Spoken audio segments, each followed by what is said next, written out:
ವೀಕ್ಷಕರೇ ನಮಸ್ಕಾರ. ದೂರದರ್ಶನ ಚಂದನ ವಾಹಿನಿಯ ಸಮಸ್ತ ವೀಕ್ಷಕರಿಗೆ ಸ್ಮಾರ್ಟ್ ಸೊಸೈಂದಿರು ಕಾರ್ಯಕ್ರಮಕ್ಕೆ ಆತ್ಮೀಯವಾದ ಸ್ವಾಗತ. ವೀಕ್ಷಕರೇ, ಕೋಪ ಯಾರಿಗೆ ಬರಲ್ಲ ಹೇಳಿ? ಮನುಷ್ಯನ ಮೇಲೆ ಕೋಪ ಬರಲೇಬೇಕಲ್ಲ. ಕೋಪ ಅಲ್ಲಿಗೆ ನಿಲ್ಲುತ್ತಾ?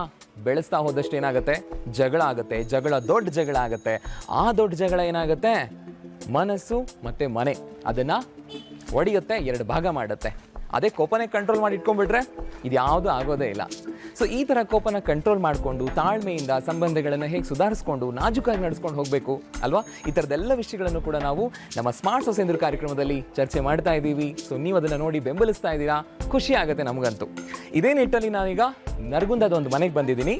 ಸೊ ಇಲ್ಲಿ ಅತ್ತೆ ಸೊಸೆ ಅಲ್ಲ, ಫಾರ್ ಎ ಚೇಂಜ್ ಓರ್ಗಿತ್ತಿರು ಶ್ರೀಮತಿ ಲತಾ ಹಾಗೇನೆ ಶ್ರೀಮತಿ ರಶ್ಮಿ ಅವರು ನಮ್ಮನ್ನು ಸಂಪರ್ಕ ಮಾಡಿದ್ರು. ಹಾಗಾಗಿ ನಾವು ಅವ್ರ ಮನೆಗೆ ಹೋಗ್ತಾ ಇದ್ದೀವಿ. ಈಗ ಆಲ್ಮೋಸ್ಟ್ ಇದೀನಿ, ಇನ್ನು ಒಳಗೆ ಹೋಗೋಣ. ಸೊ ಇದನ್ನ ಸಂಚಿಕೆನ ಆರಂಭ ಮಾಡೋಣ. ನೋಡೋಣ ಹೊರಗಿತ್ತಿರು ಅಂದಮೇಲೆ ಸ್ವಲ್ಪ ಜಗಳ, ಮನಸ್ತಾಪಗಳು ಇದೆಲ್ಲನ ಬದಿಗಿಟ್ಟು ಹೇಗೆ ಅವರು ಕುಟುಂಬನ ಕಾಪಾಡ್ಕೊಂಡು ಹೋಗ್ತಾ ಇದ್ದಾರೆ, ಸಂಬಂಧವನ್ನ ಹೇಗೆ ಗಟ್ಟಿಯಾಗಿ ಅವರು ಮುಂದೆ ತಗೊಂಡು ಹೋಗ್ತಾ ಇದ್ದಾರೆ, ಎಲ್ಲವನ್ನು ಮಾತಾಡೋಣ. ಬನ್ನಿ ಹಾಗಾದ್ರೆ ಇವತ್ತಿನ ಸಂಚಿಕೆನ ಶುರು ಮಾಡೋಣ.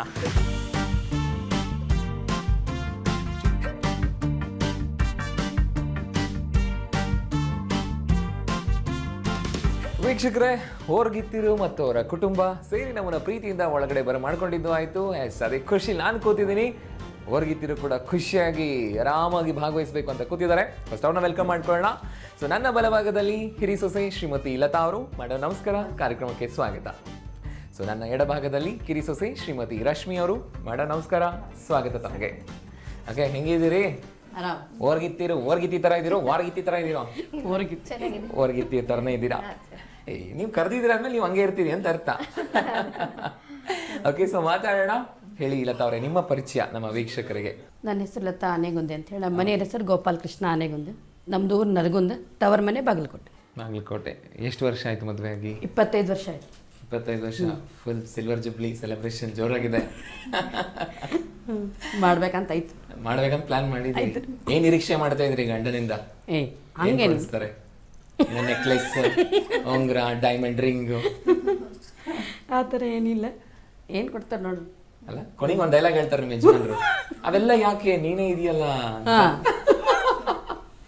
ಓಕೆ, ಹೇಳಿ ನಿಮ್ಮ ಹವ್ಯಾಸಗಳೇನು? ನಮ್ದು ಹವ್ಯಾಸ singing, dancing, cooking. Mostly cooking ಮಾಡುವಾಗ ಹಾಡು ಹಾಡ್ಕೊಂಡು ಡ್ಯಾನ್ಸ್ ಮಾಡ್ಕೊಂಡು ಮಾಡ್ತೀರಿ. ಅಡಿಗೆ ರುಚಿ ಇರುತ್ತಾ? ಚೆನ್ನಾಗಿರುತ್ತೆ. ಓಕೆ, ಇರ್ಬೇಕಲ್ವಾ, ಅದಿದ್ರೇನೆ ಲವಲವಿಕೆ ಇರುತ್ತೆ ಮನೆಯಲ್ಲಿ. ಓಕೆ, ತುಂಬ ಸಂತೋಷ. ಹೇಳಿ ನಿಮ್ಮ ಅತ್ತೆ ಬಗ್ಗೆ ಮತ್ತು ಇಲ್ಲಿಯ ವಾತಾವರಣ ಹೇಗಿದೆ, ಅದ್ರ ಪರಿಚಯ?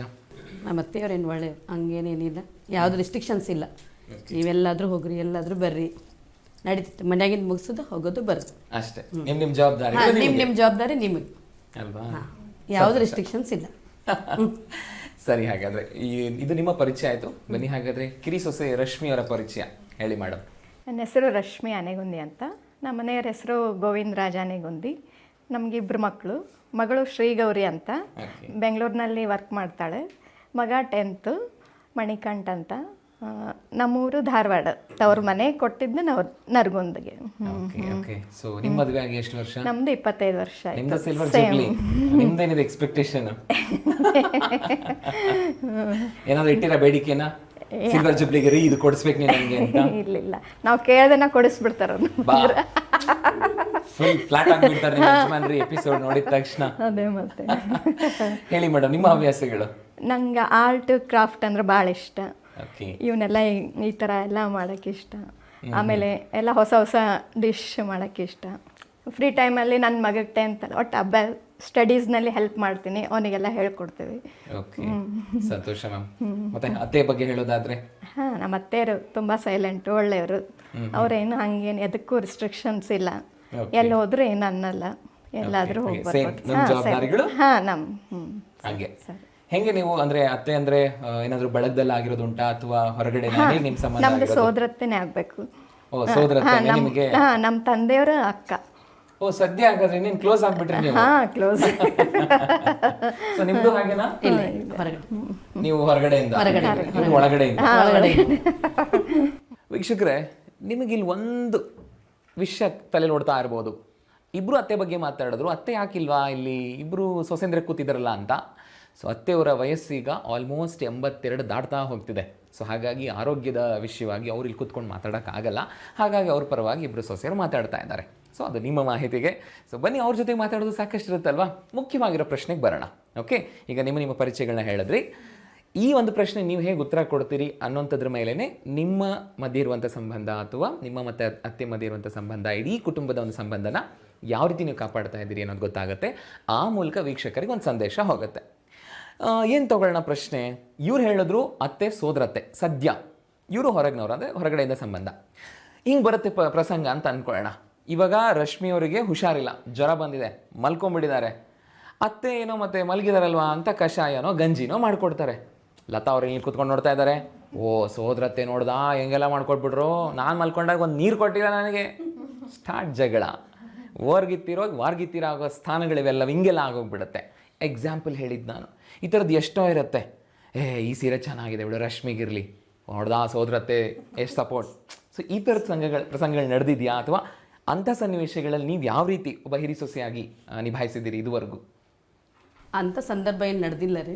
ಇಬ್ಬರನ್ನು ಈಕ್ವಲ್ ಆಗೇ ನೋಡ್ತಾರೆ, ಹಂಗೆ ಇದನ್ನು ಮಾಡಲ್ಲ. ಓಕೆ, ಈಗ ಸೋದರತ್ತಿ ಅವ್ರ ಅಣ್ಣ ತಮ್ಮನ ಮಗಳು ಅಂತ ಹೇಳಿ ಹಂಗೇನು ಜಾಸ್ತಿ ಹಿಂಗೆ ಇದನ್ನು ಮಾಡಲ್ಲ. ಬಟ್ ಇಬ್ಬರನ್ನ ಈಕ್ವಲ್ ಆಗಿ ನೋಡ್ತಾರೆ. ಓಕೆ, ನಿಮ್ಗೆ ಯಾವತ್ತೂ ಅನಿಸಿಲ್ವಾ ಹೋಗ್ಲಿ ನೀವು ಅವ್ರು ಸ್ಟಾರ್ಟಿಂಗ್ ಬಂದಾದ್ಮೇಲೆ? ಅಲ್ಲ, ಅನಿಸಿದ್ರು ಹೆಂಗೆ ಅದರಿಂದ ಹೊರಗಡೆ ಬಂದ್ರಿ ಅಂತ? ಅದೇ ಬೇಕಲ್ವಾ ನಮಗೆಲ್ಲ ಪಾಠ ಕಲಿಯೋಕೆ. ಹಂಗೇನಿಲ್ಲ, ಆ ಥರ ಏನು ಆಗಿಲ್ಲ ಅಂತ ಅನ್ಕೊಂತೀನಿ. ಅದು ಹಂಗೆ ನಾನು ತಗೊಂಡಿಲ್ಲ ರೀ. ತಲೆಗೆ ತಗೊಂಡಿಲ್ಲ? ಅದು ತಲೆಗೆ ತಗೊಂಡಿಲ್ಲ. ತಲೆ ಒಳಗೆ ಬಂದ್ರು ಹೊರಗಡೆ ಹಾಕಿದ್ರಿ. ಹಾಂ. ಓಕೆ, ಏನು ಕಲ್ತ್ರಿ ಅತ್ತೆಯಿಂದ ಹಾಗಾದ್ರೆ ಇದುವರೆಗೂ? ಅವ್ರು ಸ್ವಲ್ಪ ಪೇಷನ್ಸ್ ಜಾಸ್ತಿ. ಏನು ಹೇಳಬೇಕು ಹೇಳ್ತಾರೆ, ಓಕೆ, ಸೂಕ್ಷ್ಮವಾಗಿ ಹೇಳ್ಬಿಡ್ತಾರೆ. 2000 ಆಯ್ತು, ಇಷ್ಟರಾಗೆ ಸೀರೆ ತಗೋಬೇಕು. ಅದು ಇದಕ್ಕಿಂತ ಜಾಸ್ತಿ ಕೇಳ್ಬೇಡ್ರವಾ, ಜಗಳ ಆಡಬೇಡ್ರಿ ಅಂತಾರ? ಇಲ್ಲ, ಆಲ್ಮೋಸ್ಟ್ ಆಲ್ ಸ್ವಲ್ಪ ಈಕ್ವಲ್ ಇದನ್ನು ಮಾಡಿರ್ತಾರೆ. ಆ ಥರ ಪಾರ್ಸಲಿಟಿ ಇಲ್ಲ. ಓಕೆ, ಈಗ 25 ವರ್ಷ ಹೋಗ್ಬೇಕಂದ್ರೆ ಅದೇ ಕಾರಣ.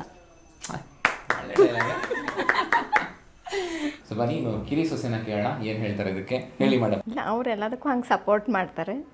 ಏನು ತಿಳಿಲಿಲ್ಲ ಅಂದರೆ ಎಲ್ಲ ಹೇಳ್ಕೊಡ್ತಾರೆ. ಯಾವ ಹಬ್ಬ ಅದು ಬರಲಿ ಅದ್ರ ಪದ್ಧತಿ ಎಲ್ಲ ಹಂಗೆಲ್ಲ ಹೇಳ್ಕೊಡ್ತಾರೆ. ಓಕೆ, ಎಲ್ಲ ಹಂಗೆ. ನಿಮಗೆ ಸೋದರತ್ತೆ ಯಾವಾಗ ಇಷ್ಟ ಆಗಿದ್ರು, ಅತ್ತೆ ಆದ್ಮೇಲೆ ಇಷ್ಟ ಆದ್ರು? ಇಲ್ಲ, ಹಂಗೇನು ಡಿಫ್ರೆನ್ಸ್ ಏನಿಲ್ಲ, ಎರಡೂ ಒಂದೇ. ಸೊ ನೀವಿಬ್ರು ಹೇಗೆ ಮನೆಯಲ್ಲಿ ಸಂಭಾಳಿಸ್ಕೊಂಡು ಹೋಗ್ತೀರಿ ಎಲ್ಲ ದಿನನಿತ್ಯದ ಕೆಲಸಗಳನ್ನ ಅಥವಾ ಕ್ರಮವನ್ನ? ಇದು ನೀನೇ ಮಾಡಬೇಕು, ಇದು ನಾನೇ ಮಾಡಬೇಕು ಅನ್ನೋ ಒಂದು ವೇಳಾಪಟ್ಟಿ ಏನಾದರೂ ಈ ಕ್ರಮವನ್ನ? ಎಲ್ಲರೂ ಇಬ್ಬರು ಈಕ್ವಲ್ ಆಗಿ, ಒಬ್ರು ಅದನ್ನ ಮಾಡಿದರೆ ಇನ್ನೊಬ್ರು ಇನ್ನೊಂದು ಮಾಡಿ ಎಲ್ಲ ಅನುಸರಿಸ್ಕೊಂಡು ಹಂಗೆ ಹೋಗಿ. ರಶ್ಮಿ ನೀರು ಹಾಕ್ಬೇಕು, ನಾನೇ ರಂಗೋಲಿ ಆಮೇಲೆ ಇಲ್ಲ, ಆ ಥರ ಏನಿಲ್ಲ. ಬಟ್ ಆಕೆ ನಾವೊಂದು ಫಸ್ಟ್ ಯಾರು ಇದ್ರತೀವಿ ಅದನ್ನ ಮಾಡಿ ಮುಗಿಸ್ಬಿಡು. ಓಕೆ, ಹಂಗೆ ಕಂಪಲ್ಸರಿ ಅವ್ರು ಅದನ್ನೇ ಮಾಡ್ಬೇಕು, ಇದನ್ನ ಇದನ್ನೇ ಮಾಡ್ಬೇಕಂತೀನಿ. ಇದು ಕೈ ಬರ್ತಿತ್ತು, ಕರ್ತಿಗೆ ಬರಬೇಕೆ ಬೇಡ.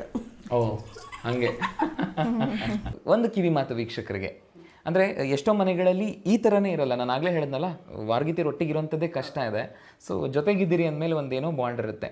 ಸೊ ಹೇಗಿರಬೇಕು ಅಂತೀರಿ ಹೊರ್ಗಿತ್ತಿರು, ಅದರಲ್ಲೂ ಹಿರಿ ಸೊಸೆಯಾಗಿ ಏನು ಹೇಳ್ತೀರಿ ಕಿವಿ ಮಾತು? ಏನಿಲ್ಲ, ಹಿರಿ ಸೊಸೆಯರಾಗಲಿ ಕಿರಿ ಸೊಸೆ ಆಗಲಿ ಒಂದೇನೋ ಅಡ್ಜಸ್ಟ್ಮೆಂಟ್, ಒಂದು ಹೆಚ್ಚು ಒಂದು ಕಡಿಮೆ ಸಹಿಸ್ಕೊಂಡು ಹೋಗ್ಬೇಕಷ್ಟೆ, ಮತ್ತೇನಿಲ್ಲ. ಅದರಿಂದ ಅನುಕೂಲತೆಗಳು ಜಾಸ್ತಿ ಅದಾವೆ. ಕೂಡಿ ಹೋಗೋದ್ರಿಂದನೇ ಜಾಸ್ತಿ ಅನುಕೂಲತೆ. ಈಗ ಸಪ್ರೇಟ್ ಆಗಿಬಿಟ್ರೆ ಯಾವುದೇನೂ ಇರೋದಿಲ್ಲ. ಹಿರಿ ಸೊಸೆಗೆ ಪ್ರೀತಿ ಜಾಸ್ತಿ, ಕಿರಿ ಸೊಸೆಗೆ ಕಡಿಮೆ, ಇಲ್ಲ ಕಿರಿ ಸೊಸೆಗೆ ಪ್ರೀತಿ ಜಾಸ್ತಿ, ಹಿರಿ ಸೊಸೆಗೆ ಕಡಿಮೆ. ಸೊ ಈ ಥರದೊಂದು ವ್ಯತ್ಯಾಸಗಳು ಕಾಣಿಸ್ತಾ ಇರುತ್ತೆ. ಆ ಥರ ಏನಿಲ್ಲ, ಅಲ್ಲ ಸಾಮಾನ್ಯವಾಗಿ ನಡೀತಾ ಇರುತ್ತೆ ಮನೆಗಳಲ್ಲಿ. ಸೊ ಅವ್ರಿಗೆ ಏನು ಹೇಳ್ತೀರಿ ಅಂತ ನಾನು ಕೇಳ್ತಿದ್ದೀನಿ. ಏನಿಲ್ಲ, ಅತ್ತಿಗಳು ಮತ್ತು ಇಬ್ಬರು ಸಮಾನಾಗಿ ನೋಡಬೇಕು. ಈಕ್ವಲ್ ಆಗಿ ನೋಡಿಬಿಟ್ರೆ ಯಾವುದೇನು ಜಗಳ ಬರೋದಿಲ್ಲ. Okay okay. ಆಮೇಲೆ ಎಲ್ಲದ್ರಾಗೂ ಅಡ್ಜಸ್ಟ್ಮೆಂಟ್ ಇರ್ತೈತೆ. ಅತ್ತಿದ್ರಾಗೂ ಇರ್ತೈತಿ, ವಾರಗಿತ್ತಿ ಇಬ್ಬರಿಗೂ ಇರ್ತೈತಿ. ಈಗ ಅತ್ತಿ ಕರೆಕ್ಟ್ ಇದ್ರೆ ಇಬ್ಬರು ಸೊಸೆಯಾರು ಸರಿ ಇರ್ಬೇಕಲ್ಲ. ಅಡ್ಜಸ್ಟ್ಮೆಂಟ್ ಅನ್ನೋದು 3 ಮಂದಿ ನಡುವೆ ಇದ್ದಾಗ ಮಾತ್ರ ಆಗುತ್ತೆ, ಆಗ್ತೈತಿ. ಇಲ್ಲಾದ್ರೆ ಆಗಲ್ಲ. ಓಕೆ. ಕೋಪ ಬಂದಾಗ ಸ್ವಲ್ಪ ಅದು ಸ್ವಾಭಾವಿಕ, ಕಂಟ್ರೋಲ್ ಅಷ್ಟೇ. ಒಂದ್ಸತಿ ಹಂಗೆ ಮಾಡಿ ಮತ್ತೆ ಸೀದಾ. ಸರಿ ರಶ್ಮಿ ಅವರೇ, ನೀವೇನು ಕಿವಿ ಮಾತು ಕೊಡ್ತೀರಿ ನಮ್ಮ ವೀಕ್ಷಕರಿಗೆ? ಬಿಕಾಸ್ ಎಷ್ಟೋ ಮನೆಗಳಲ್ಲಿ ಈ ಥರದ ಪ್ರಸಂಗಗಳಿಂದನೇ ಜಗಳ ಆಗ್ತಾ ಇರುತ್ತೆ. ಎಲ್ಲ ಮನೆಯಲ್ಲಿ ಮನಸ್ತಾಪ ಇರ್ತಾವೆ, ಇದ್ರೂ ಸಹ ಅದನ್ನೆಲ್ಲ ಮರ್ತ ಅನುಸರಿಸ್ಕೊಂಡು ಹೋಗ್ಬೇಕಂತ. ಸೊ ಕೋಪ ಬಂದ್ಬಿಟ್ಟಿದೆ, ಸಿಕ್ಕಾಪಟ್ಟೆ ಕೋಪ ಇರುತ್ತೆ. ಸೊ ಆ ಸಮಯದಲ್ಲಿ ಅದನ್ನು ಎತ್ತಿಡಿದು ಜಗಳ ಆಡಿ ಬೇರೆ ಆಗುವಂಥ ಪ್ರಸಂಗಗಳನ್ನು ಬರೋದನ್ನ ತಡೆದು ಹೆಂಗೆ ನಾವಿರಬೇಕು ಅಂತೀರಿ, ಸಂಭಾಳಿಸ್ಕೋಬೇಕಂತೀರಿ ನಮ್ಮನ್ನು ನಾವು? ಎಲ್ಲರೂ ಕೂಡಿ ಬಾಳಿದ್ರೆ ಸ್ವರ್ಗ ಅಂತಾರಲ್ಲ ಹಂಗೆ ಎಲ್ಲರೂ ಕೂಡಿದ್ರೆ ಚೆನ್ನಾಗಿರ್ತೈತಿ ಅಂತ ಹಿಂಗೆ. ಸೊ ಇದೇ ಅಲ್ವಾ ಬೇಕಾಗಿರುವಂಥದ್ದು, ನಾವು ಅರ್ಥೈಸ್ಕೊಂಡು ನಾವು ಒಗ್ಗಟ್ಟಾಗಿದ್ರೇ ಜೀವನ, ಕುಟುಂಬ, ಸಂಸಾರ, ಮುಂದಿನ ಪೀಳಿಗೆಗೆ ಒಂದು ಮಾದರಿ ಅನ್ನೋಂಥದ್ದೆಲ್ಲವೂ ಸಿಗ್ತಾ ಹೋಗುತ್ತೆ. ಸೊ ಹಾಗಾಗಿ ಆ ಕಿವಿ ಮಾತುಗಳನ್ನು ಅನುಸರಿಸ್ಕೊಳ್ಳೋಣ ನಾವು, ಅಲ್ವಾ? ಸೊ ಇದು ಅವರ ಒಂದು ಅಭಿಪ್ರಾಯ ಆಗಿತ್ತು ಮತ್ತು ಅವರ ಸಂಬಂಧದ ಸೂತ್ರಗಳಾಗಿತ್ತು. ಮುಂದಿನ ಹಂತದಲ್ಲಿ ಸ್ಮಾರ್ಟ್ ಮೋಜಿನ ಆಟ ಇದೆ. ಮೋಜಿನ ಆಟದಲ್ಲಿ ಹೇಗೆ ಆಟ ಆಡ್ತಾರೆ, ಅಲ್ಲಿ ಹೇಗೆ ವರ್ಗಿತ್ತೀರಾಗಿ ಆಟ ಆಡ್ತಾರಾ, ವಾರ್ಗಿತ್ತೀರಾಗಿ ಆಟ ಆಡ್ತಾರಾ? ಸೊ ನೋಡೋಣ. ಒಂದು ಚಿಕ್ಕ ವಿರಾಮ ತಗೊಳ್ತೀನಿ, ಮತ್ತೆ ವಾಪಸ್ ಬರ್ತೀನಿ. ಸೊ ನೀವು ನೋಡ್ತಾ ಇದ್ದೀರಾ ಸ್ಮಾರ್ಟ್ ಸೊಸೆಯಂದಿರು.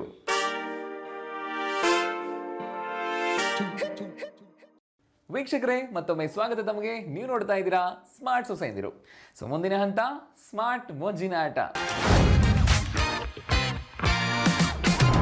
ಇಬ್ರು ವರ್ಗಿತ್ತಿರೋ ರೆಡಿಯಾಗಿ ಕೂತಿದ್ದಾರೆ ಮುಂದೆ ನೋಡಿ. ಚೆನ್ನಾಗಿ ಮನಿಕೆ ಕುಟ್ಟೋದೆಲ್ಲ ಇಟ್ಕೊಂಡು ಟಾಸ್ಕ್ ಏನು ಅಂತ ಹೇಳ್ತೀನಿ, ಕೇಳಿಸ್ಕೊಳ್ಳಿ. ಓಕೆ, ಸೊ ನನ್ನ ಹತ್ರ 2 ಕಡೆ ಗುರಳಿದೆ.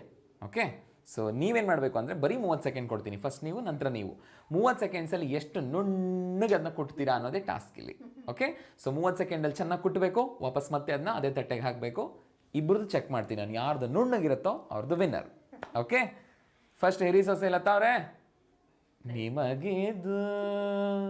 ಓಕೆ, ಶುರು ಮಾಡೋಣ. ಟೈಮ್ನ ನಿಮ್ಮ ಸಮಯ ಶುರುವಾಗ್ತದೆ.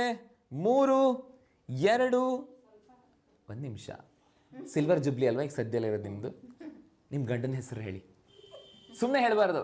ಈ ಕಡೆ ನರಗುಂದ ಅಂದರೆ ಹೆಂಗಿದೆ, ಒಂದು ಒಗಟು ಒಡಪಲ್ಲಿ ಹೇಳ್ತಾರಲ್ವಾ, ಹಂಗೆ ಹೇಳಿ ನೀವು. ಉಪ್ಪಿಟ್ಟು ಉದರಬಾಳ, ಉಳ್ಳಾಗಡ್ಡಿ ಪದರ್ಬಾಳ, ಆನಂದ ಅವರಿಗೆ ನನ್ನ ಮೇಲೆ ನೆದರ್ಬಾಳ. ನೆದರ್ಬಾಳ್ ಅಂದ್ರೆ ನೆದರು ಅಂತಂದ್ರೆ ದೃಷ್ಟಿ. ಓ, ಇವ್ರ ಕಡೆಗೆ ಇದೆ ಅಂದ್ರೆ ಅವ್ರು ಯಾರು ನೋಡ್ಬಾರ್ದು, ಇವ್ರನ್ನೇ ನೋಡ್ಬೇಕು. ಚೆನ್ನಾಗಿದೆ, ಶುರು ಮಾಡಿ ಹಾಗಾದ್ರೆ. Okay, 3, 2, 1 start. ಚೆನ್ನಾಗಿ ಕೊಡ್ಬೇಕು. ಬೇಕು, ಆಯ್ತು. ಚೆನ್ನಾಗಿ ಕೊಡ್ಬೇಕು ನೋಡ್ರಿ. ಹೆಂಗೆ ಕೊಡ್ತೀರಾ ಅಂದ್ರೆ ನಿಮಗೆ ಬಿಟ್ಟಿದ್ದದು. ಓಡ್ತಿದೆ, ಟೈಮ್ ಓಡ್ತಿದೆ. ಓಕೆ 10 ಸೆಕೆಂಡ್ ಮುಗೀತು.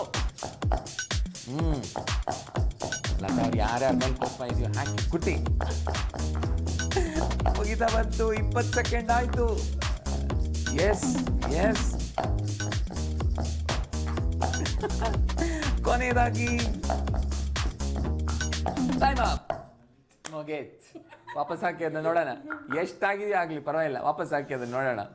ಎಷ್ಟು ಕೊಟ್ಟಿದ್ದೀರಾ ನೋಡ್ತೀನಿ ಆಮೇಲೆ. ಬಾ, ಇವ್ರು ಮೋಸ್ಟ್ಲಿ ಗಂಡನ್ನ ನೆನ್ಪು ಮಾಡ್ಕೊಂಡು ಆ ಕಡೆಗೆ ಮನ್ಸು ವಾಲ್ಸ್ಕೊಂಡು ಕುಟ್ಟೋದು ಕಡಿಮೆ ಮಾಡಿದ್ರೋ ಗೊತ್ತಿಲ್ಲ. ಹೆಂಗಿದೆ ಗುರಳ್ ತರನೇ ಇದೆ, ಅದು ಪುಡಿ ಆಗಿಲ್ಲ. ಓಕೆ, ಸೊ ಇದು ಒಂದ್ ಲೆಕ್ಕ ಅನ್ಕೊಂತೀನಿ ನಾನು.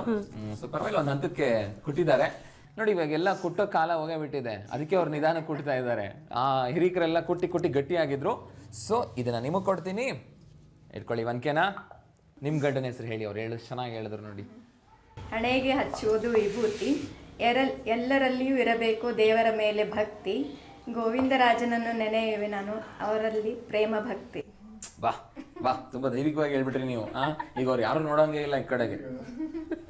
ಪತಿಯೇ ಪರದೈವ ನೀವನ್ಬೇಕು, ನನ್ನ ಏಕಪತ್ನಿ ವೃತಸ್ಥ ಅಂತ ಅವ್ರನ್ಬೇಕು, ಹಂಗೆ ಆಗತ್ತೆ. ಹಾಕಿ ಇವಾಗ. ಸೊ ನಿಮ್ಮ ಸಮಯ ಶುರುವಾಗ್ತದೆ ಈಗ. ಎಸ್, ಶುರು ಮಾಡಿ. ಹೌದು, ಅಷ್ಟಾದ್ರೂ ಕುಟ್ಟಿದ್ದಾರೆ, ಅದಕ್ಕಿಂತ ಸ್ವಲ್ಪ ಜಾಸ್ತಿ ಕುಟ್ಬೇಕು ನೀವೀಗ. ಬೇಗ 10 ಸೆಕೆಂಡ್ ಆಯ್ತು. ಕುಟ್ರಿ, ಒಂದು ಸ್ವಲ್ಪ ಸಿಟ್ಟು ತಗೊಳ್ರಿ, ಹಾಕಿ ಜಜ್ಬೇಕು ಇವಾಗ ನೀವು. ಟೈಮ್ ಹೋಗ್ತಿದೆ. 20 ಸೆಕೆಂಡ್ ಮುಗೀತು. ಇನ್ನು ಉಳಿದಿರೋಂಥದ್ದು ಕೇವಲ ಬರೀ 5 ಸೆಕೆಂಡು. ಲಾಸ್ಟ್ 2, 1. ದಾರಿ ಸುಸ್ತಾದ್ರಿ ನೀವು, ಚಿಕ್ಕ ಒಡೆ ಸುಸ್ತಾಗ್ಬಿಡಿದ್ರಿ ವಾಪಸ್ ಹಾಕಿದ್ರಲ್ಲಿ. ಅವ್ರದ್ದು ಗುರಳ್ಳು ಒಂದ್ ಸ್ವಲ್ಪ ಶೇಪ್ ಕಳ್ಕೊಂಡಿದೆ, ಹಿಂಗೆ ಎರಡೆರಡಾಗಿ. ಇವ್ರದ್ದು ಹಿಂಗಿದೆ ಗುರಳ್ಳು. ಸೊ ನೋಡೋಣ ಇವಾಗ. ನಾನು ಅದನ್ನ ವೀಕ್ಷಕರಿಗೆ ತೋರಿಸ್ತೀನಿ ಹೆಂಗೆ ಕೊಟ್ಟಿದ್ದೀರಾ ಹಿರಿ ಸೊಸೆ ಆ್ಯಂಡ್ ಕಿರಿ ಸೊಸೆ ಅಂತ. ಸೊ ವೀಕ್ಷಕರೇ, ಇದು ಹಿರಿ ಸೊಸೆದು ಆ್ಯಂಡ್ ಇದು ಕಿರಿ ಸೊಸೆದು, ಎರಡನ್ನೂ ಕೆಳಗಡೆ ಇಡ್ತೀನಿ. ಓಕೆ, ಇದು ಹಿರಿ ಸೊಸೆದು ನೀವು ನೋಡ್ದಂಗೆ ಒಂದು ಸ್ವಲ್ಪ ಪರವಾಗಿಲ್ಲ. ಒಂದು ಹಂತಕ್ಕೆ ಏನೋ ಒಂದಿಷ್ಟು ಬಾಯ್ ಬಿಟ್ಕೊಂಡು ಪುಡಿ ಆಗೋಣ ನಾನು ಅಂತ ಒಂಚೂರು ಆಗ್ತಾ ಇದೆ. ಇದಂತೂ ಹೆಂಗಿದೆಯೋ ಹಂಗೆ ಇದೆ. 30 ಸೆಕೆಂಡಿಗೆ ಮುಂಚೆ ಹೆಂಗಿತ್ತು, 30 ಸೆಕೆಂಡ್ ಆದ್ಮೇಲೆ ಕೂಡ ಹಂಗೆ ಇದೆ ಇದು. ಸೊ ನೇರವಾಗಿ ಹೇಳ್ತೀನಿ, ಲತಾ ಅವ್ರ ವಿನ್ನರ್ ಅಂತ. ಸೂಪರ್ ಲತಾ ಅವರೇ, ಅಭಿನಂದನೆಗಳು. ಸೊ ವೀಕ್ಷಕರೇ, ಮೋಜಿನ ಆಟ ಇದು. ಸೊ ನಮ್ಮ ಬೇರಿದು ಅಲ್ವಾ? ನಾವು ಮುಂಚೆ ಎಲ್ಲ ಇದೇ ರೀತಿಯಿಂದನೇ ಕುಟ್ಟಿ ಅದರಲ್ಲೇ ತಿಂದು ಗಟ್ಟಿಯಾಗಿರೋವಂಥದ್ದು. ಇದನ್ನು ಮತ್ತೆ ನಾವು ಬಳಸೋಕೆ ಶುರು ಮಾಡೋಣ. ಸೊ ಮತ್ತೆ ನಮ್ಮ ಆರೋಗ್ಯನ ಇನ್ನಷ್ಟು ಗಟ್ಟಿ ಮಾಡ್ಕೊಳ್ಳೋಣ. ಅದು ಒಂದು ಉದ್ದೇಶ ಆಗಿತ್ತು. ಆ್ಯಂಡ್ ಸ್ಮಾರ್ಟ್ ಮೋಜಿನ ಆಟದ ಉದ್ದೇಶ ಏನು ಅಂತಂದರೆ, ಈ ಒಂದು ಉತ್ಸಾಹ ಅಥವಾ ಒಂದು ಭಾಗವಹಿಸುವಂಥ ಒಂದು ಹುಮ್ಮಸ್ಸು ಇರುತ್ತಲ್ವಾ, ಅದು ಜೀವನದ ಪ್ರತಿ ಕ್ಷಣನೂ ಇರಬೇಕು. ಆ ಒಂದು ಹುಮ್ಮಸ್ಸೇ ನಮ್ಮ ಬದುಕನ್ನು ಮುಂದೆ ತೊಗೊಂಡು ಹೋಗುತ್ತೆ. ಸಮಯ ಸಿಕ್ಕಾಗ ನೀವು ಆಟ ಆಡಿ, ಖುಷಿ ಪಡಿ, ಎಂಜಾಯ್ ಮಾಡಿ, ಸಂಬಂಧ ಗಟ್ಟಿಯಾಗುತ್ತೆ. ಸೊ ಅದೇ ಉದ್ದೇಶ ಆಗಿತ್ತು. ಸೊ ಮುಂದಿನ ಹಂತದಲ್ಲಿ ಹಾಡೋರಿದ್ದಾರೆ, ಸ್ಮಾರ್ಟ್ ಸಿಂಗಿಂಗ್ ಇದೆ. ಸೊ ರೆಡಿ ಆಗಿದ್ದಾರೆ ಅವರಂತೂ. ಸೊ ನೀವು ಒಂದು ಪುಟ್ಟ ವಿರಾಮ ತಗೊಳ್ಳಿ, ಹಿಂಗೋಗಿ ಹಂಗೆ ಬರ್ತೀನಿ ವಾಪಸ್ ನಾನು. ಸೊ ಮಿಸ್ ಮಾಡ್ಕೊಳ್ತಾ ಇರಿ, ಎಲ್ಲೂ ಹೋಗ್ಬೇಡ್ರಿ, ವಾಪಸ್ ಇಲ್ಲೇ ಕೂತ್ಕೊಳ್ಳಿ. ನೀವು ನೋಡ್ತಾ ಇದ್ದೀರಾ ಸ್ಮಾರ್ಟ್ ಸೊಸೆಯಂದಿರು.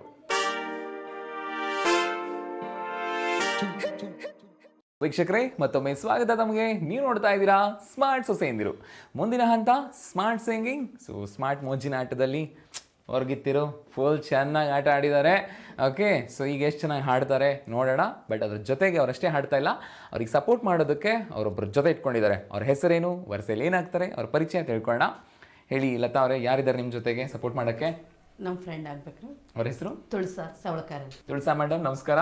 ಕಾರ್ಯಕ್ರಮಕ್ಕೆ ಸ್ವಾಗತ. ಗೆಲ್ಲಿಸ್ಬೇಕ್ರಿ ನೀವು ಲತಾ ಅವ್ರನ್ನ. ಹಿರಿ ಸೊಸೆ ಅವರು ಜಾಸ್ತಿ ಚೆನ್ನಾಗಿ ಹಾಡಬೇಕು. ಓಕೆ, ಇನ್ನು ರಶ್ಮಿ ಅವರಿಗೆ ಸಪೋರ್ಟ್ ಮಾಡೋದಕ್ಕೆ ಯಾರಿದ್ದಾರೆ? ಅವಳ ಹೆಸರು ಶ್ವೇತಾ ಅಂತ. ನಮ್ಮ ಅವ್ರಿಗಿತ್ತಿ ನಮ್ಮ ಅಕ್ಕ ಆಗ್ಬೇಕು, ಅವ್ರ ಸೊಸೆ ಅವಳು. ಓಕೆ, ಅಂದ್ರೆ ನಿಮ್ಮ ಅಕ್ಕ ಹಾ, ಅವ್ರ ವರ್ಗಿತ್ತಿಯವರು ಅಲ್ಲ, ನಮ್ಮ ಅಕ್ಕನ ಸೊಸೆ. ನಿಮ್ಮ ಅಕ್ಕನ ಸೊಸೆ. ಓಕೆ ಓಕೆ ಮ್ಯಾಮ್, ನಮಸ್ಕಾರ. ನಮಗೂ ಸ್ವಾಗತ. ನೀವು ಕಿರಿ ಸೊಸೆನಾ ಗೆಲ್ಲಿಸ್ಬೇಕು.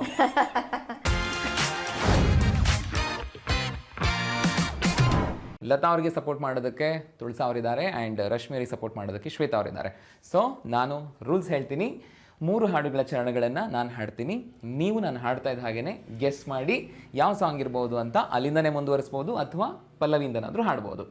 ಓಕೆ, ನೆನಪಿರಲಿ 3 ಇದೆ. ನಿಮಗೆ 3 ಅಲ್ಲ, ಓವರಾಲೇ ನಾನು 3 ಕೇಳೋದು. ಸೊ ಎಷ್ಟು ಚೆನ್ನಾಗಿ ನೀವು ಹಾಡ್ತೀರಾ ನೋಡೋಣ. ಕೇಳಿಸ್ಕೊಳ್ಳಿ, ಈ ರೀತಿಯಾಗಿದೆ ಮೊದಲನೇ ಹಾಡು. ವೀಕ್ಷಕರೇ, ನಾನು ಹಾಡುಗಾರನಲ್ಲ, ತಪ್ಪಿದ್ರೆ ಮನ್ನಿಸಿ. ಓಕೆ, ಸೊ ಈ ರೀತಿಯಾಗಿದೆ. ಮಾತಿಲ್ಲದೆ ಕಥೆಯಿಲ್ಲದೆ ದಿನವೆಲ್ಲ ಮೌನವಾದೆ, ನಾ ಕಳೆದು ಹೋದೆನು, ಕಾಡಿ ಸೋತೆನು.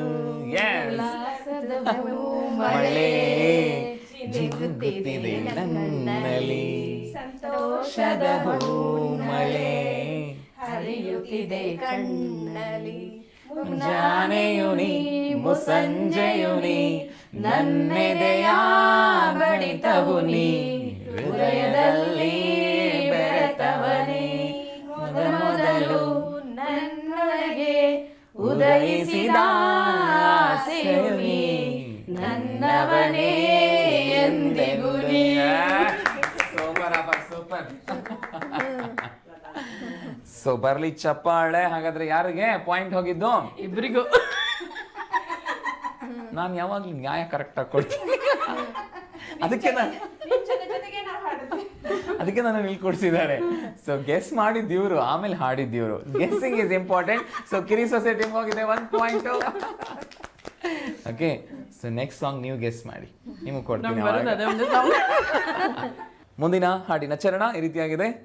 ಗದಗಿನಲ್ಲಿ ಪೂರಿ ಜೊತೆ ಬಾಜಿ ಕೊಡ್ತಾರೆ, ಮೈಸೂರಲ್ಲಿ ಕುಸ್ತಿಗಾಗಿ ಬಾಜಿ ಕೊಡ್ತಾರೆ. ಹೇಳಿ ಹೇಳಿ ಹೇಳಿ, ಬೇಗ ಬೇಗ. ನಿಮ್ ಕಡಿ ಹಂಗಂದ್ರೆ ಹೇಳಿ ಹೇಳಿ, ಟ್ರೈ ಇನ್ನೊಂದ್ಸರಿ ಕೇಳಿಸ್ಕೊಳ್ಳಿ ಬೇಕಿದ್ರೆ. ಸಾಂಬಾರ್ ಅಂದ್ರೆ ನಮ್ ಕಡೆ ಶಿರಾ ಅಂತಾರೆ, ನಿಮ್ ಕಡೆ ಸಾಂಬಾರ್ ಅಂದ್ರೆ ನಮ್ ಕಡೆ ತಿಳಿಯೋದಿಲ್ಲ, ನಿಮ್ ಕಡೆ ಸಾಂಬಾರ್ ಅಂದ್ರೆ ನಿಮ್ ಕಡೆ ತಿಳಿಯೋದಿಲ್ಲ, ನಿಮ್ ಕಡೆ ಶಿರಾ ಅಂದ್ರೆ ನಮ್ಮ ತಿಳ್ಕೊತೀರಿ, ನಮ್ ಕಡೆ ಶಿರಾ ಅಂದ್ರೆ ಕೇಸರಿ ಬಾತ್ ಅನ್ಕೋತೀರಿ. ಎಂತದು ಹಾಡೋದಂತ ಕುಡೋದಂತ ಕುಣಿಯೋದಂತ, ಹ್ಯಾಂಗಪ್ಪ ಹ್ಯಾಂಗಪ್ಪ ಹಾಡೋದಂಗ ಕುಣಿಯೋದಂಗ ಕುಣಿಯೋದಂಗ. ಗೆಸ್ ಮಾಡಿದಾರಂತೂ ಲತಾ ಅವರು. ಲಿರಿಕ್ಸ್ ಗೊತ್ತಿಲ್ಲ, ಹಾಡಿಲ್ಲ, ಬಟ್ ಗೆಸ್ ಮಾಡಿದ್ದಾರೆ. ಆದ್ರೂ ಪಾಯಿಂಟ್ ಕೊಡ್ತೀನಿ. ಲತಾ ಅವರಿಗೆ 1 ಪಾಯಿಂಟ್ ಸಿಕ್ಕಿದೆ. So congrats. ಕೊನೆಯ ಹಾಡಿನ ಚರಣ ಈ ರೀತಿಯಾಗಿದೆ. ಎಂದು ಹೀಗೆ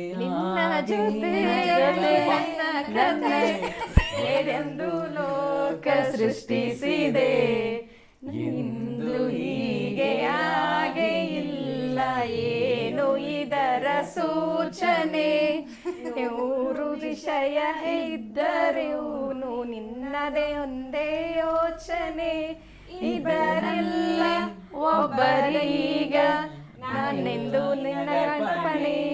ನೀನಾದೇನಾ ನೀನಾದೇನಾ ನನ್ನ ಜೊತೆ ನೀಚಿ ಜೀವನ.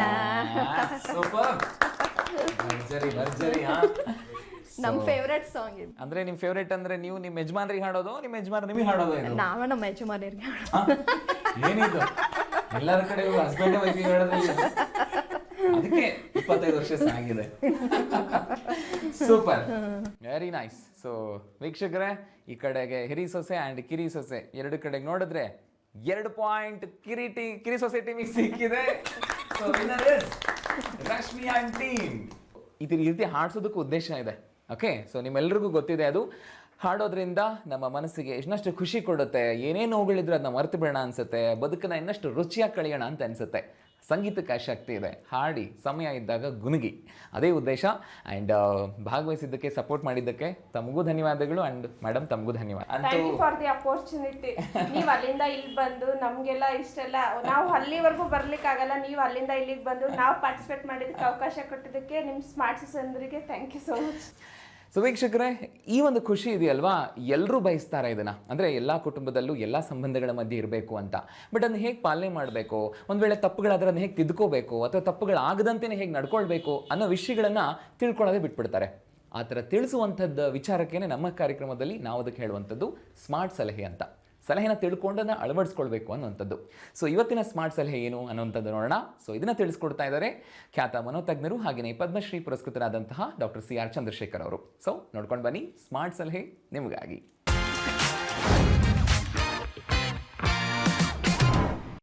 ಕುಟುಂಬ ಸ್ಮಾರ್ಟ್ ಆಗಬೇಕು, ಹಾಗೆ ಕುಟುಂಬದಲ್ಲಿ ಸಾಮರಸ್ಯ ಇರಬೇಕು ಅಂತಂದರೆ 2500 ವರ್ಷಗಳ ಹಿಂದೆ ಹೇಳಿದಂಥ ಬುದ್ಧನ ಮಾತುಗಳನ್ನು ನಾನು ಮತ್ತೆ ನೆನಪಿಸಲು ಇಷ್ಟಪಡ್ತೇನೆ. ಮನುಷ್ಯನಿಗೆ ಯಾಕೆ ಕಷ್ಟ ಬರ್ತದೆ, ಯಾಕೆ ಕಾಯಿಲೆ ಬರ್ತದೆ, ಯಾಕೆ ಬೇಗ ಸಾವು ಬರ್ತದೆ, ಅನೇಕರು ನೋವಿಂದ ದುಃಖದಿಂದ ಬಳಲ್ತಾರೆ, ಯಾಕೆ ಅಂತ ಪ್ರಶ್ನೆ ಮಾಡಿದಾಗ ಬುದ್ಧನಿಗೆ ಗೌತಮನ ಏನೂ ಹೊಳೆಯೋದಿಲ್ಲ. 8 ವರ್ಷ ಅಲಿತಾನೆ, ಎಲ್ಲ ಕಡೆ ವೇದ ಉಪನಿಷದೆಲ್ಲ ಓದ್ತಾನೆ, ವಿದ್ವಾಂಸನ ಕೇಳ್ತಾನೆ, ಎಲ್ಲ ಪ್ರಾರಬ್ಧ ಕರ್ಮ, ದೇವರಿಚ್ಛೆ, ನಮ್ಮ ಕೈಲೇನಿದೆ. ಕೊನೆಗೆ ಆತನಿಗೆ ಜ್ಞಾನೋದಯ ಆದಾಗ ಕೊಟ್ಟಂಥ ಮಾತು, ಮನುಷ್ಯನ ಎಲ್ಲ, ಅದು ಮಹಿಳೆ ಆಗ್ಬೋದು ಪುರುಷರಾಗ್ಬೋದು, ಎಲ್ಲ ದುಃಖಗಳಿಗೆ, ಎಲ್ಲ ನೋವುಗಳಿಗೆ, ಎಲ್ಲ ಸಂಕಟಗಳಿಗೆ, ಕಾಯಿಲೆ ಬರೋದಕ್ಕೆ ಕಾರಣ ನಮ್ಮ ಅತಿಯಾದ ಆಸೆ. ಅತಿಯಾದ ಆಸೆಯೇ ದುಃಖಕ್ಕೆ ಮೂಲ. ಸಾಮಾನ್ಯವಾಗಿ ಹೆಣ್ಣು ಮಕ್ಕಳಿಗೆ ಆಸೆ ಜಾಸ್ತಿ ಅಂತ ಒಂದು ಕಲ್ಪನೆ ಇದೆ, ಅದೆಷ್ಟು ಮಟ್ಟಿಗೆ ನಿಜ ಗೊತ್ತಿಲ್ಲ, ಗಂಡಸರಿಗೂ ಸಾಕಷ್ಟಿರುತ್ತೆ. ಸೊ ಹಾಗಾಗಿ ಅತ್ತೆ ಸೊಸೆ ಇಬ್ಬರು ಹೆಣ್ಮಕ್ಳಾದ್ರಿಂದ ಆಸೆಗಳು ಜಾಸ್ತಿ. ಅದು ಬೇಕು, ಇದು ಬೇಕು, ಹಣ ಬೇಕು, ಒಡವೆ ಬೇಕು, ವಸ್ತ್ರ ಬೇಕು, ನಮಗೆ ಸ್ಥಾನಮಾನ ಬೇಕು. ಸೊ ಅತಿಯಾದ ಆಸೆಯಿಂದ ಏನಾಗುತ್ತೆ, ನಾವು ಅಗತ್ಯಗಳನ್ನು ಜಾಸ್ತಿ ಮಾಡ್ತಾ ಹೋಗ್ತಿದ್ದೇವೆ. ಹಸಿವಾದಾಗ 2 ರೊಟ್ಟಿ ಸಾಕು, 1 ಪಲ್ಯ ಸಾಕು, 2 ಕಪ್ ಅನ್ನ ಸಾಕು. ಆದರೆ ಆಸೆಗಳು ಜಾಸ್ತಿ ಮಾಡ್ಕೋಬೇಡಿ. ಅತ್ತೆಯಂದರಲ್ಲಿ ಮತ್ತು ಸೊಸೆಯಂದರಲ್ಲಿ ದಯಮಾಡಿ ಬುದ್ಧನ ಮಾತುಗಳನ್ನು ನೆನಪಿಸಿಕೊಳ್ಳಿ. ನೀವಿಬ್ಬರು ಆಸೆಗಳನ್ನು ತಗ್ಗಿಸಿಕೊಳ್ಳ್ರಿ, ಸರಳವಾಗಿ ಬದುಕಿ. ಸರಳವಾದ ಜೀವನದಲ್ಲಿ ನಿಜವಾದ ಆನಂದ ಇದೆ. ಹಾಗೆ ಸರಳವಾಗಿ ಬದುಕೋದಕ್ಕೆ ಮನೆಯವರಿಗೆಲ್ಲ ಹೇಳಬೇಕು. ನೀವು ಮಗನಿಗೆ ಹೇಳಬೇಕು, ಗಂಡನಿಗೆ ಹೇಳಬೇಕು, ಮಕ್ಕಳಿಗೆ ಹೇಳಬೇಕು. ಹಾಗಾಗಿ ನಿಜವಾದ ಆರೋಗ್ಯ, ನಿಜವಾದ ಆನಂದ ಭೋಗಭಾಗ್ಯಗಳಿಲ್ಲ, ಫೆರಾರಿ ಕಾರ್ನಲ್ಲಿ ಇಲ್ಲ, ಅಪಾರ್ಟ್ಮೆಂಟ್ಗಳಲ್ಲಿ ಸಿಗೋದಿಲ್ಲ, ಹಣದಲ್ಲಿ ಸಿಗೋದಿಲ್ಲ. ಹಾಗಾಗಿ ಸಂತೋಷ ಅಂತಕ್ಕಂಥದ್ದು ನಮ್ಮ ಮನಸ್ಸಲ್ಲಿದೆ. ಅಗತ್ಯಗಳನ್ನು ತಗ್ಗಿಸೋಣ, ಲಭ್ಯವಿರೋದಲ್ಲಿ ಸುಖವಾಗಿರೋದನ್ನು ಅಭ್ಯಾಸ ಮಾಡೋಣ. ಆಗ ನೀವು ಚೆನ್ನಾಗಿರ್ತೀರಿ, ಕುಟುಂಬವೂ ಚೆನ್ನಾಗಿರುತ್ತೆ, ಎಲ್ಲರಿಗೂ ಚೆನ್ನಾಗಿರುತ್ತೆ. ತಿಳ್ಕೊಂಡು ಬಂದ್ರಿ ಅಲ್ವಾ ಸ್ಮಾರ್ಟ್ ಸಲಹೆನ? ಅದನ್ನು ತಿಳ್ಕೊಂಡು ನಾವು ಅಳವಡಿಸ್ಕೊಳ್ಳೋಣ, ನಮ್ಮ ಕುಟುಂಬದ ಮಧ್ಯೆ ಇರುವಂತಹ ಸಂಬಂಧಗಳನ್ನು ಇನ್ನಷ್ಟು ಗಟ್ಟಿ ಮಾಡ್ಕೊಳ್ಳೋಣ. ಸೊ ಬನ್ನಿ, ಓರ್ಗಿತ್ತಿರು ಭಾಗವಹಿಸಿ ಹೇಗೆ ಅನ್ನಿಸ್ತು ಅವರ ಅನಿಸಿಕೆ? ಸೊ ಕೇಳೋಣ. ಹೇಳಿ ಲತಾ ಅವರೇ, ಹೇಗೆ ಅನ್ನಿಸ್ತು ಕಾರ್ಯಕ್ರಮದಲ್ಲಿ ಭಾಗವಹಿಸಿ? ಈಗ ಈ ಕಾರ್ಯಕ್ರಮದಲ್ಲಿ ಭಾಗವಹಿಸಿದ್ದಕ್ಕೆ ತುಂಬ ಸಂತೋಷ ಆಯಿತು. ಅಲ್ಲಿಂದ ಇಲ್ಲಿ ಬಂದು ನೀವು ಪ್ರೋಗ್ರಾಮ್ ಮಾಡಿದ್ದಕ್ಕೆ ಖುಷಿ ಅನ್ನಿಸ್ತು. ಮತ್ತು ಏನಂದರೂ ವೈಮನಸ್ಸಿದ್ರೆ ಕಡಿಮೆ ಆಯಿತು. ಇದರಿಂದ ಪ್ರೀತಿ ಹೆಚ್ಚಾಗ್ತೈತೆ ಇಬ್ಬರು ನಡು. ಅತ್ತಿ ಸಸಿದಾತು, ಓರ್ಗಿತ್ತಿದ್ದು ಆಯ್ತು. ಹಂಗೆ ಹಾಂ, ಈ ಒಂದು ಅವಕಾಶ ಮಾಡಿಕೊಟ್ಟಿದ್ದಕ್ಕೆ ಇಡೀ ಟೀಮಿಗೆ ಧನ್ಯವಾದ. ಓಕೆ, ಸೊ ಈ ರೀತಿ ಓರ್ಗಿತಿ ಜೊತೆಗೆ ಮುಖಾಮುಖಿಯಾಗಿ ಕೂತು ಒಂದು ಮನಸ್ಸು ಬಿಚ್ಚಿ ಮಾತನಾಡಿದ್ದು ಫಸ್ಟ್ ಟೈಮ್ ಫಸ್ಟ್ ಟೈಮ್ ಅಲ್ವಾ? ಅದೇ ಒಂದು ಪ್ಲಾಟ್ಫಾರ್ಮ್ ಅಲ್ವಾ? ಮಾತಾಡ್ತೀವಿ ಹಾಗೇನಿಲ್ಲ, ಬಟ್ ಈ ಮೂಲಕ ಈ ರೀತಿ ಅಲ್ವಾ? ಎಲ್ಲ ರೆಡಿ ಹಾಕ್ಬಿಟ್ಟು ಮಾತಾಡೋದು ಫಸ್ಟ್ ಟೈಮ್. ಸೊ ಬನ್ನಿ, ಕಿರಿ ಸೊಸೆನ ಕೇಳೋಣ. ರಶ್ಮಿ ಅವರಿಗೆ ಹೇಳಿ ಮೇಡಮ್, ಭಾಗವಹಿಸಿ ಹೇಗೆ ಅನಿಸ್ತು ತಮಗೆ ಆ್ಯಂಡ್ ಕಾರ್ಯಕ್ರಮದ ಉದ್ದೇಶದ ಬಗ್ಗೆ? ಈ ಕಾರ್ಯಕ್ರಮದಲ್ಲಿ ನಮ್ಗೆ ಭಾಗವಹಿಸೋಕ್ಕೆ ಅವಕಾಶ ಕೊಟ್ಟಿದ್ದಕ್ಕೆ ನಿಮ್ಮ ಚಂದನ ಟಿ ವಿಯವರಿಗೆ ತುಂಬ ಧನ್ಯವಾದಗಳು. ನಮಗೆ ಈ ಕಾರ್ಯಕ್ರಮದಲ್ಲಿ ಭಾಗವಹಿಸಿ ತುಂಬ ಖುಷಿ ಆಯಿತು. ಓಕೆ, ಏನೋ ಒಂಥರ ಹೊಸ ಎಕ್ಸ್ಪೀರಿಯೆನ್ಸು ಎಲ್ಲ ಇದನ್ನೆಲ್ಲ ಶೂಟಿಂಗ್ ಮಾಡೋದಾಯಿತು, ಇದಾಯಿತು, ಒಟ್ಟು ಒಂಥರ ಹೊಸ ಎಕ್ಸ್ಪೀರಿಯೆನ್ಸ್ ಆಯಿತು. ಅಂದ್ರೆ ಇಬ್ಬರು ಓರ್ಗತ್ತಿಯರು ಚೆನ್ನಾಗಿರಬೇಕು, ಅತ್ತಿ ಸೊಸಿ ಸಂಬಂಧ ಚೆನ್ನಾಗಿರಬೇಕು, ಅದನ್ನೇ ನೀವು ಎಲ್ಲ ಚೆನ್ನಾಗಿ ತಿಳಿಸ್ಕೊಡ್ತೀರಾ. ಅದರಿಂದ ನಾವು ಎಲ್ಲ ಕಲ್ಕೋತೇವೆ, ಎಲ್ಲರಿಗೂ ಅದರಿಂದ ಇದಾಗ್ತೈತೆ ಅಂತ ಹೇಳೋದು. ತುಂಬ ಸಂತೋಷ ಮೇಡಮ್. ಆ್ಯಂಡ್ ತಾವುಗಳು ಅಷ್ಟೇ, ನಿಮ್ಮ ಬದುಕಿನ ದಿನನಿತ್ಯದ ಏನು ವಿಚಾರಗಳಿದೆ ಅಥವಾ ಸಂಬಂಧಕ್ಕೆ ನೀವು ಕೊಡುವಂಥ ಮಾನ್ಯತೆ ಏನಿದೆ ಅದನ್ನ ಹಂಚ್ಕೊಂಡಿದ್ದೀರಿ. ಸೊ ಹಾಗಾಗಿ ವೀಕ್ಷಕರೇ, ದೂರದರ್ಶನ ಚಂದನ ವಾಹಿನಿಯ ಪರವಾಗಿ ಹಾಗೆಯೇ ಸ್ಮಾರ್ಟ್ ಸೊಸೆಂದರು ಕಾರ್ಯಕ್ರಮದ ಪರವಾಗಿ ಸೊ ಅವರುಗಳಿಗೆ ಅಭಿನಂದನಾ ಪತ್ರ ಕೊಡೋದ್ರ ಮೂಲಕ ಅಭಿನಂದನೆಯನ್ನು ತಿಳಿಸೋಣ. ಸೊ ಮೊದಲನೇದಾಗಿ ಹಿರಿ ಸೊಸೆ ಶ್ರೀಮತಿ ಲತಾ ಅವರು. ಸೊ ಮೇಡಮ್, ಧನ್ಯವಾದಗಳು ಕಾರ್ಯಕ್ರಮದಲ್ಲಿ ಭಾಗವಹಿಸಿದ್ದಕ್ಕೆ. ನಿಮಗೂ ಕೂಡ ಧನ್ಯವಾದಗಳು. ಹಾಗೆಯೇ ಕಿರಿ ಸೊಸೆ ಶ್ರೀಮತಿ ರಶ್ಮಿ ಅವರು. ಮೇಡಮ್, ಧನ್ಯವಾದಗಳು ಕಾರ್ಯಕ್ರಮದಲ್ಲಿ ಭಾಗವಹಿಸಿದ್ದಕ್ಕೆ. ಸೊ ವೀಕ್ಷಕರೇ, ಫೈನಲಿ ಸಂಬಂಧದ ಬಗ್ಗೆ ಸಾಕಷ್ಟು ರತೆ ತಿಳ್ಕೊಳೋದು. ಸೊ ಇವತ್ತೇನಪ್ಪ ಅಂತಂದರೆ, ನಾವು ಹೇಳ್ತೀವಿ ಯಾವುದೇ ಧಾನ್ಯ ತಗೊಳ್ಳಿ, ಜೋಳನೋ ಗೋಧಿನೋ ಅಕ್ಕಿನೋ ನಾವು ದಿನನಿತ್ಯ ಬಳಸ್ತೀವಿ, ಅದನ್ನ ಕಟ್ಟಿಟ್ರೆ ಸುಮ್ಮನೆ ಇರುತ್ತಾ? ಅದರಲ್ಲಿ ಹುಳ ಬಂದು ಓಡಾಡ್ತಾ ಇರುತ್ತೆ. ಹಾಗಂತ ನಾವು ಅದನ್ನ ಎಲ್ಲ ಬಿಸಾಡ್ಬಿಡ್ತೀವಾ? ಇಲ್ಲ, ನಾವು ಅದನ್ನು ಬಳಸೋ ಮುಂದೆ ಕೇರಿ ಆ ಹುಳುಗಳನ್ನು ಆಚೆ ಎಷ್ಟು ಬಳಸ್ತೀವಿ. ಸಂಬಂಧವೂ ಕೂಡ ಹಾಗೆಯೇ. ಹುಳ ಅನ್ನುವಂಥದ್ದೇ ಸಂಬಂಧದ ಮಧ್ಯೆ ಬರುವಂಥ ವೈಮನಸ್ಸು, ಬಿರುಕು, ಮನಸ್ತಾಪಗಳು. ಅವುಗಳನ್ನು ಹಿಂಗೆ ಹೆಕ್ಕಿ ಹೊರಗಡೆ ಹಾಕಬೇಕು, ಸಂಬಂಧನ ನಾವು ಮುಂದುವರಿಸ್ಕೊಂಡು ಹೋಗಬೇಕು. ಅದೇ ಜೀವನ. ಸೊ ಸ್ಮಾರ್ಟ್ ಸೊಸೆಂದರು ಕಾರ್ಯಕ್ರಮದ ಉದ್ದೇಶವೇ ಅದು. ಹಾಗೆಯೇ ನೀವು ಕೂಡ ಕಾರ್ಯಕ್ರಮದಲ್ಲಿ ಭಾಗವಹಿಸಬೇಕು ಅಂತ ಯೋಚನೆ ಮಾಡ್ತಾ ಇದ್ದೀರಾ? ಖಂಡಿತವಾಗ್ಲೂ ಭಾಗವಹಿಸಬಹುದು. ಆದರೆ ನಿಮ್ಮ ವಿವರಗಳನ್ನು ನೀವು ನಮಗೆ ತಲುಪಿಸಬೇಕಾಗತ್ತೆ. ಸೊ ಏನೇನು ತಲುಪಿಸಬೇಕಾಗತ್ತೆ ನೋಟ್ ಡೌನ್ ಮಾಡ್ಕೊಳ್ಳಿ. ಸೊ ಮೊದಲನೇದಾಗಿ ನಿಮ್ಮ ಮತ್ತು ನಿಮ್ಮ ಅತ್ತೆಯ ಹೆಸರು, ವಯಸ್ಸು, ಊರು ಮತ್ತು ದೂರವಾಣಿ ಸಂಖ್ಯೆ, ಹಾಗೆಯೇ ನಿಮ್ಮ ಹವ್ಯಾಸಗಳೇನಿದೆ ಅದನ್ನು ಸಂಕ್ಷಿಪ್ತವಾಗಿ ಹವ್ಯಾಸಗಳನ್ನು ಬರೆದು ಕಳಿಸಿ. ಬಹುಮುಖ್ಯವಾಗಿ ನೀವು ಮತ್ತು ಅತ್ತೆ ಜೊತೆಗಿರುವಂತಹ ಒಂದು ಭಾವಚಿತ್ರ, ಅದರಲ್ಲೂ ಇತ್ತೀಚಿನ ಭಾವಚಿತ್ರವನ್ನು ಕಳಿಸಬೇಕಾಗತ್ತೆ. ಸೊ ಇವಿಷ್ಟು ವಿವರಗಳನ್ನು ನೀವು ಪತ್ರದ ಮೂಲಕನೂ ಕಳಿಸಬಹುದು ಅಥವಾ ಇಮೇಲ್ ಮೂಲಕನೂ ಕಳಿಸಬಹುದು. ಪತ್ರದ ಮೂಲಕ ಕಳಿಸ್ತೀರಿ ಅಂತ ಆದರೆ ನಮ್ಮ ವಿಳಾಸ ಈ ರೀತಿಯಾಗಿದೆ. ನಿರ್ಮಾಪಕರು ಸ್ಮಾರ್ಟ್ ಸೊಸೆಂದರು ಕಾರ್ಯಕ್ರಮ, ದೂರದರ್ಶನ ಕೇಂದ್ರ, ಜೆಸಿ ನಗರ, ಬೆಂಗಳೂರು 560006. ಅಥವಾ ಇಮೇಲ್ ಮೂಲಕ ನೀವು ಕಳಿಸ್ತೀರಿ ಅಂತ ಆದರೆ ನಮ್ಮ ಇಮೇಲ್ ID ಈ ರೀತಿಯಾಗಿದೆ, dd.smartsosendiru@gmail.com. ಸೊ ವೀಕ್ಷಕರೇ, ಸೊ ಮುಂದಿನ ಸಂಚಿಕೆಯಲ್ಲಿ ಅತ್ತೆ ಸೊಸೆ ಮತ್ತಷ್ಟು ವಿಚಾರಗಳು, ಇನ್ನಷ್ಟು ತಿಳ್ಕೊಳ್ಳುವಂತಹ ಮಾಹಿತಿ, ಮನರಂಜನೆ ಎಲ್ಲವೂ ಇರುತ್ತೆ. ಸೊ ಅಲ್ಲಿವರೆಗೂ ಮಿಸ್ ಮಾಡ್ಕೊಳ್ಳಿ. ಸ್ಮಾರ್ಟ್ ಸೊಸೆಂದಿರು. ನಮಸ್ಕಾರ.